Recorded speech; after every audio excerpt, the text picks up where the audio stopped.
때로는 넘어질 때가 있고 때로는 절망적일 때가 있을 텐데 오늘 이 인사가 생각났으면 좋겠습니다. 보이지 않는 하나님의 손길이 있다. 그죠? 그래서 다시 일어서고 소망을 잃지 않는 성도들이 되었으면 좋겠는데, 여러분, 그리스도인에게는 하찮은 것이 없다고 했습니다. 이게 엑소더스에서 보여주고 있는 또 하나의 메시지였습니다. 심지어 우리가 잘못 선택하더라도 그로 인한 대가를 반드시 받게 되어 있습니다. 그러나 그것조차도 하나님은 사용하세요. 내가 잘못 선택했네. 다음에는 이러지 말아야지. 지혜가 생깁니다. 누가 그런 능력이 있을까요? 오직 그리스도인만이 하나님의 관점으로 세상을 보기 시작하기에, 심지어는 내가 잘못하고 내가 실수해서 받는 그 대가라 할지라도 하나님께서 사용하셔서 우리를 값진 보배, 하나님의 보배로 만들어가는 기회가 되는 거 아세요? 저는 우리 성도님들이 그런 은혜가 있었으면 좋겠어요. 그래서 세상에 없어져야 될 것은 없구나. 대부분의 많은 기도는 그저 현실을 부정해요. 하나님 이거 해주세요, 저거 해주세요. 물론 그렇게 간구한다는 게 틀렸다는 게 아닌데, 다시 한번 생각해 보세요. 내가 부정한 것이, 내가 없애고 싶은 것이 때로는 하나님이 그 고난과 아픔을 통해서 날 성장하고 성숙시킬 수도 있어요. 그래서 우리는 기도할 때 조심하셔야 합니다. 제가 좀 여러분께 어려운 마음을 드렸는데, 그러므로 그리스도에는요, 이거 없애기만을 위해서 기도하는 사람 있지 않습니다. 왜요? 나에게 하나님의 사람으로 빚어가시는 하나님의 기회이며 내가 주님의 보배가 될 기회가 될 수도 있기 때문입니다. 그래서 그리스도인에게는 하찮은 순간이 없습니다. 만약 여러분들이 하나님의 관점으로 내 상황과 사건들을 해석해낼 수만 있다면 다 의미 있는 것으로 되살아나게 될 것입니다. 그래서 세상을 그렇게 바라보는 자는 인내해 갑니다. 좌절하거나 낙담하고 포기하지 않습니다. 지금의 그 자리 지켜가는 성도가 되죠. 여러분, 에스더에 유대인들이 깨닫지 못한 복음의 그림자들이 있다 그랬습니다. 십자가의 은혜가 있다 그랬습니다. 우리만 누리는 에스더서를 읽으면서 그게 뭐였죠? 섬김의 십자가, 사랑의 십자가. 지난 한 주간 이 말씀을 따라서 섬김의 십자가를 묵상하셨습니까? 사랑의 십자가를 묵상하셨습니까? 오늘은 세 번째를 얘기하고 싶은데 제가 실력이 없어서 이 세 번째만 얘기하다가 오늘 또 끝내야 될 것 같아요. 여러분이 용서하시고 들으시기 바랍니다. 세 번째, 십자가를 통해서 에스더스와 대조되는 장면이 뭐냐면, 십자가는 드러냄의 은혜가 있습니다. 여러분, 에스더를 보면 흐르는 흐름이 하나 있죠. 아수에르 왕이 2인자가 된 그 하만에게 반지를 끼워줬습니다. 그러면서 명령했죠. 하만에게 모두 절하고 무릎을 꿇으라고 말입니다. 그래서 하만에게 절을 한다는 것은 영광을 돌리라는 것입니다. 보낸 자, 아수레르니까 사실은 내가 보낸 자니까 나다라는 사상이 그들 속에 있었거든요. 그러기에 하만을 함부로 대하는 것은 내가 임명한 건데, 네가 함부로 한다는 것은 나를 함부로 대하는 거다. 이게 기본적인 정서예요. 그래서 하만에게 권위를 준 것은 사실은 뭐 하려고요? 나다 하고 싶은 것입니다. 그래서 아수에르가 절해라, 인사해라, 무릎 꿇어라 라고 한 것입니다. 근데 모르드게가요, 무릎을 안 꿇어요. 신하들이 계속 충고했죠. 그러다가 큰일 나. 왕의 명령을 어기면 어떻게 되는데, 이제까지 한마디도 자신의 정체를 드러내지 않고 숨겨왔던, 궁중에서 일하던 모르드게가 드디어 얘기해 줍니다. 내가 누군지 아냐? 내가 왜 절하지 않고 무릎 안 꿇은 자냐? 절도 하지 않은 이유는 내가 누구라고요? 나는 유다인이니라. 여러분, 인사 안 한 게 아닙니다. 그랬다면 인사했겠죠. 여러분, 모르드게가 인사를 안 한 게 아니라 영광은 누구에게만 돌려야 돼요? 하나님께만 돌려야 된다는 그 신앙 때문에, 그래서 그 의미를 자꾸 부과하기에 나에게 영광 돌려라. 그런 의미에서 모르드게는 유다인이니까 절하지 않은 것입니다. 인사하지 않은 것입니다. 그래서 알려줬죠. 내가 왜 이러냐. 나는 유다인이다. 이 소식이 결국에는 그죠. 이 하만에게 들려지니까 나에게 까불어. 이런 마음이면서 나무 형태를 만들어서 모르드게를 죽이려 했는데 안 되겠다. 유다인들이 이런 정신 있지 않냐. 다 죽여버리라. 이렇게 된 것입니다. 여러분, 모르드게가 처음부터 숨겼어요. 여러분 어떻게 생각하세요? 그 시대와 상황을 여러분이 잘 이해하시는데 제가 약간 두려움은 있어요. 어떤 두려움이 있냐면 이걸 이용할까 봐. 여러분, 세상은 악과 선만 존재하지 않습니다. 우리는 이분법적으로 나누죠. 선이든 악이든. 근데 성경은 종종 말합니다. 악만으로 가득 찰 수도 있어요. 그래서 우리는 어쩔 수 없이 덜 악한 것을 선택해야 될 때가 있어요. 그 얘기가 고린도전서에 나타났죠. 악한 것은 이혼하면 안 되는 겁니다. 그런데 너무나 괴롭히고 하나님 못 믿으니까 바울은 원래는 이혼은 절대로 악한 것이 하면 안 되는데 뭐라고 해요? 이혼해라. 그래서 하나님 믿는 편을 택해라. 화평을 못 가지잖아. 덜 악한 것을 선택하도록 그런 여유를, 그렇죠? 세상 구조를 아니까, 하나님이 완성한 세상을 아니까 그 얘기가 나오는 거예요. 그래서 모르드게가 그냥 살고 싶어서 거짓말한 게 아니에요. 진짜 자기를 거짓말했나요? 아니었어요. 말하지 않은 거죠. 덜 악한 쪽을 단순히 선택했을 뿐인 것입니다. 그런 모르드게가 자신의 그저 사촌인 이 에스더를 그저 양육했습니다. 늘 하는 얘기가 너 말하지 마. 유다인인 거 말하지 마. 라는 것이었습니다. 여기에 순종했죠. 그런 가운데 위기가 찾아왔잖아요. 모르드게만이 아니라 유다인을 다 죽여버리라 하는 여기 속에 모르드게가 옷을 찢고 울상이 된 가운데 결국에는 알려졌어요. 왕후가 된 그죠. 이 에스더에게 말해주죠. 너가 왕후가 된 이유는 오늘 이 민족을 살리기 위해서 왕후가 된 것일 수도 있다. 그래서 그리스도인은요, 왜 부자를 하나님이 삼으실까요? 왜 관직에 있게 할까요? 왜 하나님께서 때로는 나에게 갖지 못한 것을 그 사람은 지혜로운 사람으로 태어나게 할까요? 우리는 이 관점이 필요해요. 제가 조금 다른 길로 갔는데 세상은요, 자랑해요. 내 능력을 자랑하는 거, 그리고 가진 것으로 남을 그저 핍박하고 무릎 꿇게 하는 것이 세상이죠. 내가 이루었다고 생각하니까. 근데 오늘 모르드게가 말한 것처럼 이때를 위함인 줄 어떻게 알겠냐? 그게 그리스도인이에요. 여러분들이 물질의 복을 얻으셨습니까? 건강의 복을 얻으셨습니까? 아니면 어떤 지위를 얻으셨습니까? 그건 여러분을 위한 게 아니에요. 다른 사람에게 결국 흘려보내고자 한 복덩어리로 삼은 복음을 흘려보내기 위한 하나님의 계획이었던 거죠. 그래서 에스더가 반응해요. 죽으면 죽겠습니다. 그러면 금식시키며 왕에게 나아갔어요.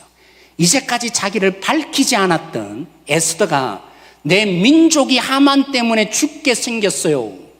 여기에 결국 하만이 나쁘다는 것을 아는, 결국에는 그저 아수에르 왕이 그 모르드게를 달기 위해서 자기 집에 세웠던 그 나무 위에 하만을 달게 했으며 역전이 일어났죠. 결국에는 이 하만과 함께 이스라엘을 죽이려고 했던 그 모든 사람들이 죽임을 처하는 그날, 그게 이스라엘 백성들이 절기로 지키는 부림절의 상황이 역전이 일어났죠. 여러분 잘 보세요. 에스더서에는 숨김이 역전을 일으키는 가장 중요한 요소예요. 극적인 반전을 일으키는 요소가 되었습니다. 성경에 모르드게를 향해서 나쁜 놈이라고 기술하지 않아요. 중요한 게 뭡니까? 역전, 절망과 좌절 속에서도 여전히 하나님은 일하셔서 역전을 주신다. 하나님은 보이지 않는 손길로 역사한다. 그 메시지를 전하기 위해서 다른 것들은 얘기하지 않아요. 이렇게 거짓말해서는 안 돼. 우리가 보기에는 윤리적으로 도덕적으로 볼 때는 모르드게가 나쁜 사람처럼 보이지만 그 당시의 상황을 이야기하면 모르드가 나쁜 게 아니에요. 그리고 성경은 얘기하지 않아요. 보여주지 않아요. 뭘 강조하려고요? 순김이 도리어 하나님이 역사하는 놀라운 기회, 역전의 한 요소가 되었다. 뭘 부각하려고요? 보이지 않는 손길로 하나님이 역사하고 있다라는 것을 드러내기 위해서 사용하는 한 도구가 된 것입니다. 근데 십자가는 무엇입니까? 예수님의 십자가에 달린 것은 거꾸로예요. 숨겼기 때문에 죽임을 당한 게 아니라 처음부터 털어내신 결과 예수님이 십자가에 달리시고 역전이 일어난 거 아세요? 여러분, 예수님이 병자를 고치신 이유가 무엇입니까? 은사주의에서는 그죠? 종종 그럽니다. 여러분도 은사를 받으셔서 병을 고치고 막 그렇게 치유 은사 저도 뭐 부정하지 않아요. 근데 예수님의 목적은 그게 있었던 게 아니죠. 뭐 하시려고요? 믿게 하려고요. 그들에게 구원을 주시기 위해서 누가 하나님의 아들인지, 그들이 예수님을 어떻게 바라봐야만 구원이 있는지, 그래서 예수님의 모든 치유는 뭐 하시려고요? 예수님이 하나님의 아들이심을 계시해 주는 사건이었어요. 드러내는 사건이었어요. 그래서 그들이 예수님을 믿고 구원을 얻게 하려는 하나님의 목적이었죠. 그래서 안 되니까 직접적으로 예수님이 드러낸 한 사건이 있어요. 언제입니까? 중풍병자를 예수님이 치유하셨어요.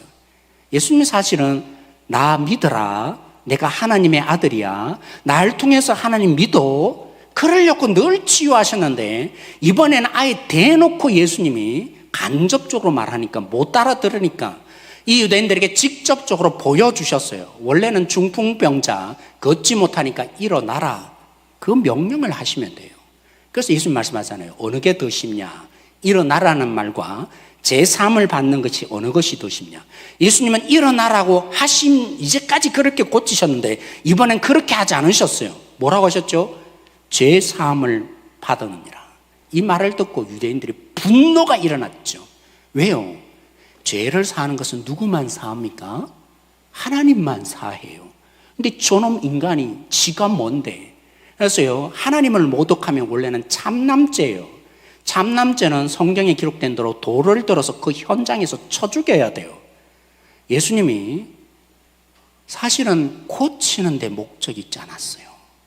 특별히 중풍병자를 통해서 이 못 알아듣는 유대인들에게 내가 하나님의 아들이야 드러내시려고, 병을 고치심으로 병도 고쳐, 나 못 고치는 거 아니야, 그러면서 결국 고치시죠. 하나님의 아들이심을 그들에게 눈을 뜨고 똑똑히 보게 하신 하나님. 근데 유대인들은 뭐라 합니까? 자기가 뭔데 하나님의 아들이라 그래? 하나님을 모독해도 어떻게 이렇게 모독해? 하나님만 죄를 사하는데 분노가 가득 일어나는 그 상황을 예수님은 의도적으로 만드셨어요. 마지막 사건 우리 한번 보기로 하는데 마가복음 14장 62절 말씀입니다. 마가복음 14장 62절 말씀 같이 한번 읽어보겠습니다. 시작. 예수께서 이르시되 내가 그니라. 인자가 권능자의 우편에 앉은 것과 하늘 구름을 타고 오는 것을 너희가 보리라 하시니. 네, 그 앞부분을 여러분 조금 이해하셔야 되는데 예수님 지금 답변해 주시는 건데요. 종교 지도자들은 원래 밤에 재판을 열면 안 돼요. 근데 예수님은 언제 재판을 받으셨어요? 밤에 유대인들에게 끌려가서 재판을 받았어요. 밤새도록 재판을 받았죠. 사실은 불법적인 재판, 자신들이 정해놓은 법도 지키지 않는데, 그리고 그 절차도 너무나 불법적이었어요. 절차와 불법적인 신문. 원래는 대제사장이 신문해야 되는데 제사장 아닌 이미 퇴역한 가야바가 와서 막 신문하고, 그죠? 뭐 이름으로 사실은 처음부터 결론을 내려놨어요. 예수를 죽이자. 그들은 어떤 증거를 찾든지 어떻게 하고 싶은 거냐면 예수를 죽이는 데만 몰두해서 불법적인 절차와 불법적인 신문으로 가득 찼어요. 그래도 안 되니까 아예 돈으로 매수했죠. 두세 사람 증인을 세우라고 하니까. 근데 그 증인도 또 맞지 않았어요. 서로가 왜 안 맞았겠어요? 너무나 갑작스럽게 불러 모아서 돈 주고 하니까 입 맞출 시간도 없었던 거예요. 이런 일이 그들 속에 벌어지는 상황 속에 이래도 안 되고, 목적은 뭐예요? 저놈 예수를 죽여야겠다. 오직 그 마음으로 이래도 안 되고 저래도 안 되니까 가야바가 하나 탁 생각났어요. 그래서 질문을 했어요. 아주 나이스하게 직접적으로 묻지 않고 둘러서 말했습니다. 이런 얘기였어요. 네가 하나님의 아들이냐? 여기에 지금 예수님이 뭐라고 했다고요? 내가 뭐라고요? 그니라. 이 말은 더 큰 의미가 있어요. 네가 하나님의 그래 너가 말한 거야 이런 의미가 아니에요. 이런 정도의 의미가 아니에요. 헬라의 이 말을 히브리 말로 바꾸면 이런 말이에요. 모세가 그죠? 시내산에서 하나님의 부르심을 받고 이스라엘 백성들에게 가야 할 때 저들에게 하나님 당신을 뭐라고 소개하겠습니까? 했을 때 나는 스스로 존재하느니라. 우리 성경은 그렇게 번역됐는데 사실은 번역이 안 돼요. 왜냐하면 보호가 없거든요. 국어 공부를 하는 건데 I am that I am 다음에 보호가 있어요. 뭐 설명이 되잖아요. 근데 뭐라고 했냐면 I am that I am. 내가 그니라. 그래서 요한복음에는요 23번을 이 말을 계속 보여주고 있어요. 그래서 요한복음은 그래서 어떤 분들은 뭐 사자상 뭐 이렇게 마태복음 이렇게 비유하시는데 저는요 요한복음은 예수님의 하나님이심을 가장 많이 드러낸 성경책이다. 왜냐하면 23번을 내가 그니라 하면서 이제 덧붙이는 거죠. 나는 빛이니라 할 때 그 앞부분에 나는 그니라 I am that I am을 쓰고 있거든요. 지금 예수님이 뭐라고 하셨다고요? 지금 알아요. 이 종교 지도자들이 하다 안 되니까 참남죄로 자기를 죽이고 싶어서 네가 하나님의 아들이냐 말해보라고 직접적으로 묻는 그 질문에 참남죄로 지금 자신이 죽을 위치가 있음에도 알매도 불구하고 너가 말한 그 사람이냐 이렇게 말하지 않고 나는 모세에게 나타났던 그 하나님과 동등한 인물이 있니라 또 화가 났죠. 보통 참남죄가 아닙니다. 여기에 덧붙였어요 예수님이. 여러분 자막이 한번 여기 있네요. 한번 그죠?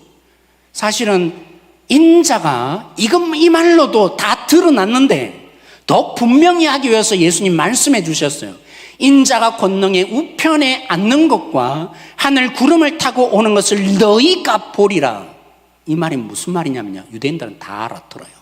다니엘서 7장에 지난주에도 말한 것처럼 하나님의 나라와 권세와 영광을 하나님 본인이 가지고 있는데 지금 권능의 우편에 앉아 계시고 하늘 구름을 타셨다는 말은 이런 거예요. 다니엘서 7장에 있는 내가 하나님과 같은 그 존재 나니라.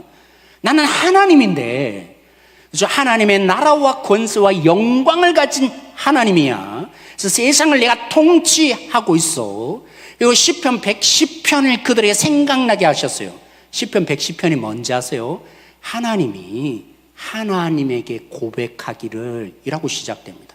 그러니까 성부 하나님이 우리는 알아요. 또 다른 하나님, 어디 또 다른 하나님이 있습니까? 우리는 성자 하나님에게 말하고 있다는 것이 기억납니다. 그 중심 내용은 뭐냐면 하나님이 원수를 다 무찌르고 이기시는데 결국 그 원수를 발등상 삼아서 앉는다. 그래서 하나님이 또 다른 하나님을 그 우편에 앉혀서 하나님의 권위를 준다라는 내용. 그래서 신약에 가장 많이 인용되는 게 110편 얘기죠. 무슨 말입니까? 지금 다니엘서 7장에 기록된 것처럼 나는 이 세상에 하나님의 능력과 권세와 영광을 가진 그 하나님이니라. 나는 이 세상을 정복하고 결국 궁극적인 승리를 가져오는 하나님이니라. 하나님이라고만 해도 되는데 분명히 그들에게 자신을 노출시키셨어요. 죽일 줄 뻔히 알매도 불구하고 참남죄로 죽일 줄 뻔히 알매도 불구하고 예수님이 이 사실을 말해 주셨어요. 그러니까 대제사장이 옷을 찢었죠. 더 이상 증거가 필요 없느니라. 여러분 대제사장은 평소에 옷을 찢으면 안 됩니다. 유대인들이 옷을 찢는 경우는 이런 경우예요. 너무나 슬픈 경우에 옷을 찢어요. 그리고 언제요? 회개할 때 죄를 무릅쓰고 옷을 찢어요. 너무나 아프다. 난 진짜 철저히 회개합니다. 그런데 하나님 명령하셨어요. 대제사장은 그렇게 하면 안 된다고. 유일하게 언제요? 하나님을 모독한 참남죄를 지었을 때는 옷을 찢게 돼 있어요. 대제사장이. 대제사장이 지금 이처럼 참남한 자, 뭐 달리 뭘 찾을 수 있냐? 예수를 죽이자. 사랑하는 성도 여러분, 예수님 이렇게 처음부터 끝까지 자신을 드러내심으로 십자가에 달리셨고 우리를 위한 그 구원의 역사를 일으키셨어요. 왜 예수님은 처음부터 그렇게 드러내셔야만 했을까요? 저는 요한복음을 읽으면서 이 해답을 얻었어요. 처음에는 감추시면 안 됐을까? 왜 처음부터 내가 하나님의 아들이라고 괜히 그저 미움을 받고 복음도 못 전하게 되고 그렇잖아요. 저는 가끔 그래요. 말을 못할 때가 있어요. 왜냐하면 저와 관계가 나쁘면 설교를 안 듣거든요. 진짜 복음을 안 듣게 되거든요. 근데 예수님은 그러실 수 있잖아요. 오해를 하면 예수님이 전하는 하나님 나라 안 듣게 될 텐데 왜 예수님은 처음부터 그들에게 하나님의 나라를 그토록 얘기하시는데 내가 하나님의 아들이야, 하나님의 아들이야 처음부터 공개하시며 이렇게 하셨을까? 왜 굳이 그러셔야만 되셨을까? 우리 요한복음 1장 12절 13절 말씀 한번 읽어보겠습니다. 요한복음 1장 12절 13절 말씀 같이 한번 읽어보세요. 시작. 영접하는 자 곧 그 이름을 믿는 자에게는 하나님의 자녀가 되는 권세를 주셨으니 이는 혈통으로나 육적으로나 사람의 뜻으로 나지 아니하고 오직 하나님께로부터 난 자들이니라. 그 앞부분을 이해하셔야 되는데 요한복음을 쓴 사도 요한이 1장 1절부터 예수님을 소개해요. 이렇게 말합니다. 우리의 복음인 예수님은 이 세상이 존재하기 전부터 스스로 존재하시는 하나님이셨다. 그 하나님이 세상을 말씀으로 창조해내셨다. 로고스이신 예수님이시다. 말씀으로 이 세상을 창조하신 예수님이 육신이 되어 로고스로 이 땅 가운데 말씀으로 오셨다. 그래서 빛으로 오신 세상을 창조하시는 그 빛으로 이 땅에 오셨기에 세상은 그 어두움이 드러날 수밖에 없었다. 그렇잖아요. 여러분들이 얼굴이 검은 거, 묻어 있는 거 여러분 불빛에 나가면 다 드러나요. 예수님이 그렇게 이 땅에 빛으로 오셔서 드러내시니까 사람들이 싫은 거예요. 내 죄가 드러나게 했다고 예수를 내버려 둘 수가 없었어요. 이렇게까지 얘기합니다. 하나님의 아들로 오셨는데 그런데 그들이 자신의 죄를 드러내었다고 예수님을 영접하여서 회개하여서 믿는 것이 아니라 오히려 예수님을 부정하고 그들의 죄를 인정하지 않는 자신의 죄가 뭔지도 여러분 언제 죄를 깨달아요? 왜 내가 그래도 괜찮은 죄인이라고 느낄까요? 왜 누구는 구원받고 누구는 구원받지 않는 나는 그래도 괜찮은 죄인이라고 느낄까요? 우리는요 하나님의 빛을 비추어 주기까지는 내가 진짜 죄인이라는 걸 몰라요. 아무리 비춰도 때로는 부정하고 싶어요. 직면하지 않아요. 직면하고 싶은 마음이 우리 속에 없어요. 감히 나의 죄를 드러내 너가 뭔데 하는 그런 심령이 있어요. 그래서 이렇게까지 말하죠. 누가 예수님을 영접하지 않았냐면 빛으로 오신 예수님 회개하여서 결국 구원하려고 했는데 빛이신 예수님을 하나님의 자녀라는 유대인들이 그러면 끝났죠. 이제까지 율법을 주고 제사 제도를 주고 수없이 선지자를 보내서 하나님을 믿을 수밖에 없도록 만드는 그 하나님의 백성을 통해서 인류를 구원하고 싶었는데 그 백성조차도 예수님을 영접하지 않으니까 인류가 어떻게 예수님을 믿겠어요? 믿을 수 없어요. 절망이에요. 그걸 지금 처음 요한복음 1장부터 얘기하고 있어요. 누구도 예수님을 영접하지 않았으며 그래서 예수님을 미워하여서 배척하며 죽이는 것이 인류였다. 그러나 그래서 시작하고 있는 거예요. 1장 12절 영접하는 자 곧 그 이름을 믿는 자는 하나님의 자녀가 되는 권세가 복으로 임하느니라 라고 얘기하죠. 여기에 덧붙이고 있어요. 오해할까 봐. 믿는다는 것을 오해할까 봐. 어떻게 말합니까? 13절을 보세요. 뭐라고 합니까? 혈통으로. 가끔 이러신 분들이 계세요. 목사님 우리 집안은 장로 집안이에요. 우리 목사님, 몇 대 목사님이 계세요. 그러니까 믿을 가망성이 많다는 겁니까? 믿을 수 있어요? 천만에요. 유대인 혈통으로 태어나도 예수님을 부정하는 인류예요. 믿을 가망성이 없어요. 아무리 좋은 집안에 태어났더라도 믿을 수 있는 게 아니에요. 인간은 그죠? 부패하고 완악하고 무지하고 무능해서 예수님을 영접할 존재가 아니에요. 난 그래도 교회를 위해서 건물도 지은 할아버지가 계시고 오래전에 순교한 증조 할아버지 천만에요. 그런 나와 상관없어요. 예수님을 믿는데 한치도 도움이 안 돼요. 믿어졌던 게 아니에요. 그분들 때문에. 성경은 이렇게 얘기하죠. 혈통으로 믿어진 게 아니라고. 그럼 뭐라 합니까? 육정. 지금은 안 믿었는데 내가 한번 믿어봐야지. 간절한 마음을 가진다고 믿어집니까? 가장 교만한 게 그건 것 같아요. 지금은 헌신을 안 했는데 지금은 뭐 좀 세상적으로 놀다가 다음에 가서 내가 잘해볼 거야. 천만에요.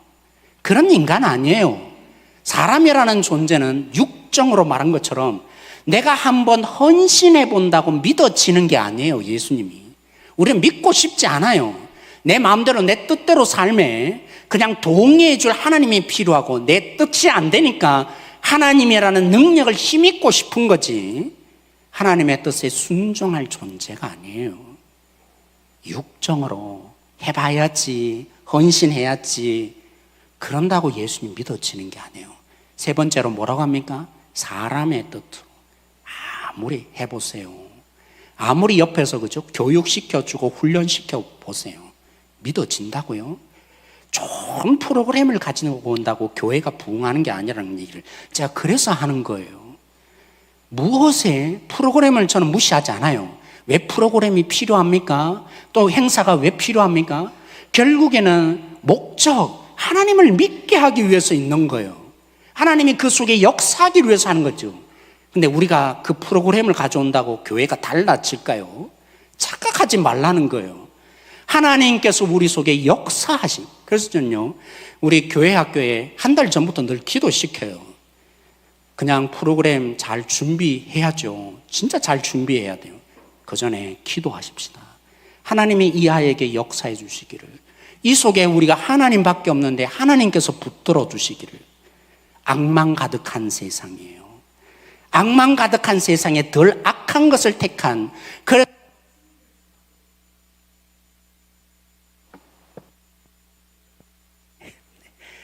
숨길 수밖에 없었던 모르드게와 십자가는 근본적으로 달라요. 인간이라는 본질을 알기에 소망 하나 없으며 절망적이고, 여러분 예수님이 그 말씀하셨죠. 유대인을 향해서 너희는 사탄의 자식이니라. 아까도 말씀드린 것처럼 보냄을 받는 자는 보내는 자와 동등하게 여기는 시대적인 흐름이 있어요. 그러나 예수님이 뭐라고 한 거예요? 하나님 아버지가 나를 보냈는데, 아들을 보냈는데 너희가 나를 이렇게 함부로 대하는 거 보니까 너희들이 생각하는 대로 하나님의 자녀가 아니라 사탄의 자식이니라.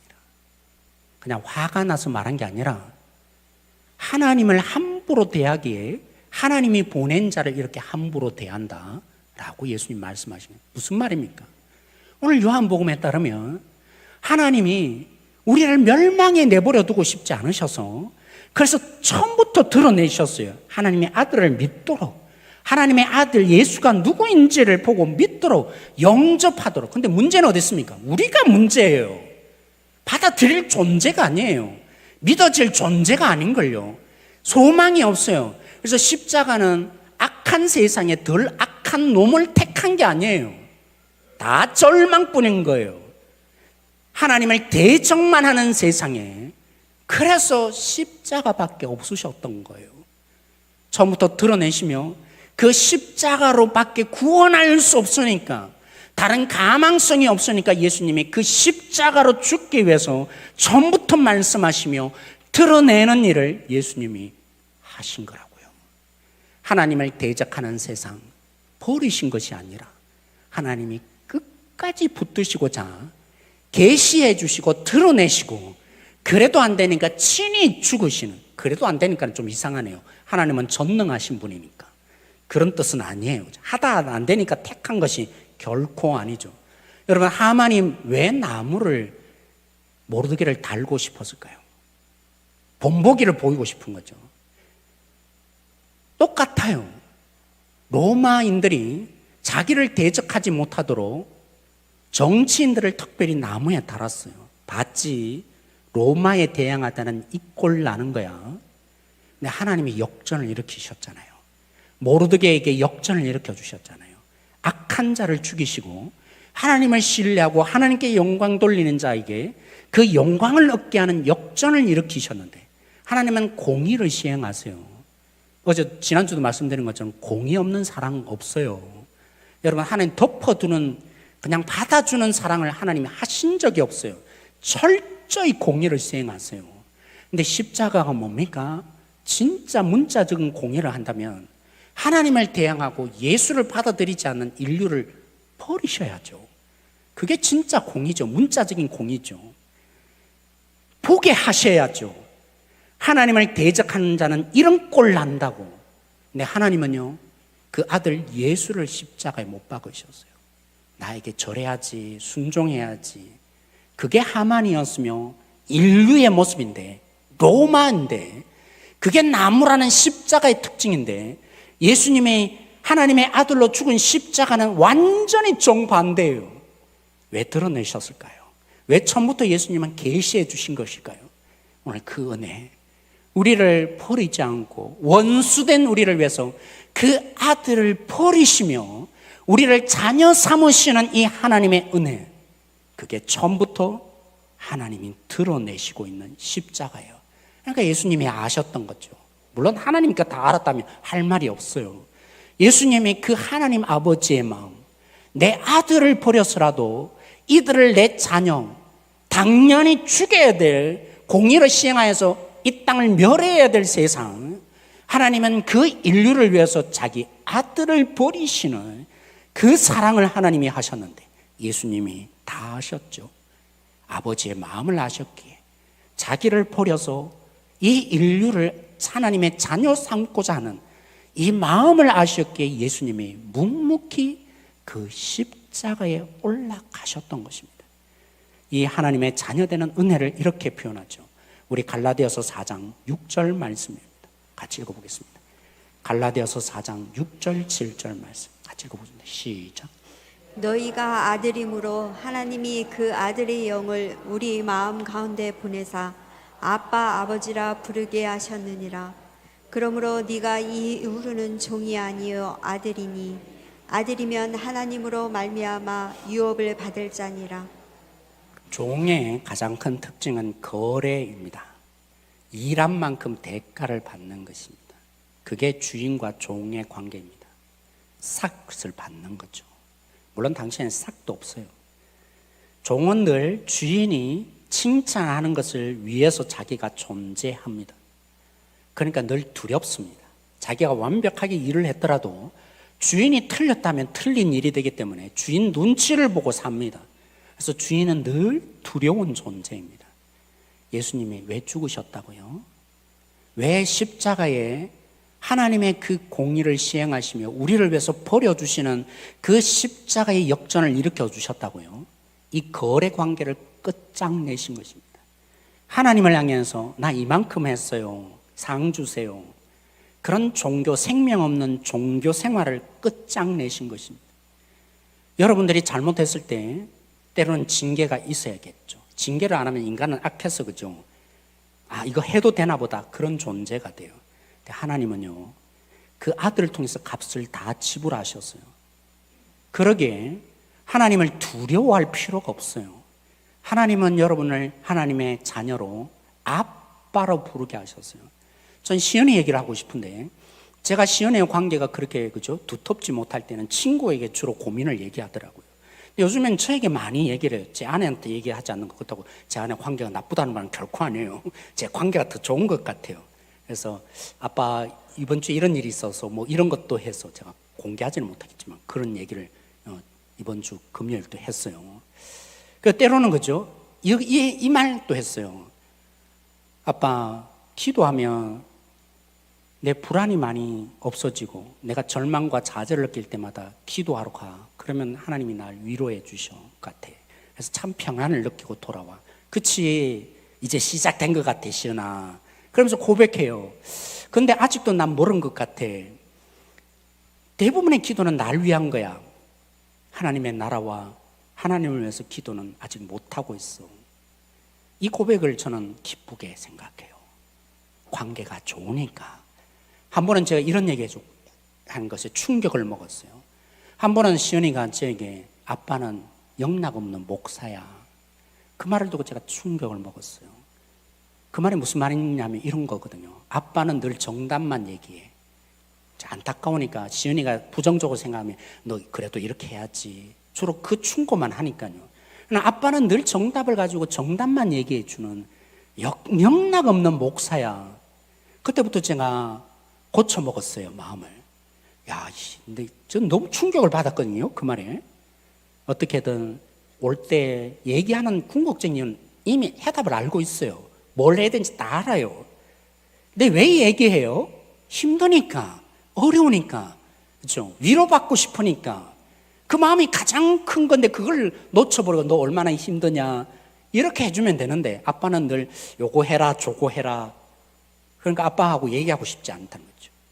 사랑하는 성도 여러분, 하나님이 왜 정답으로 여러분을 이끌지 못하겠어요? 여러분 인생 가운데 수없는 인생 살아왔잖아요. 전능한 하나님인데 개목걸이 끌고 가듯이 여러분들을 당장 깨어서 한치도 반항하지 못하고 끌고 오실 수 있어요.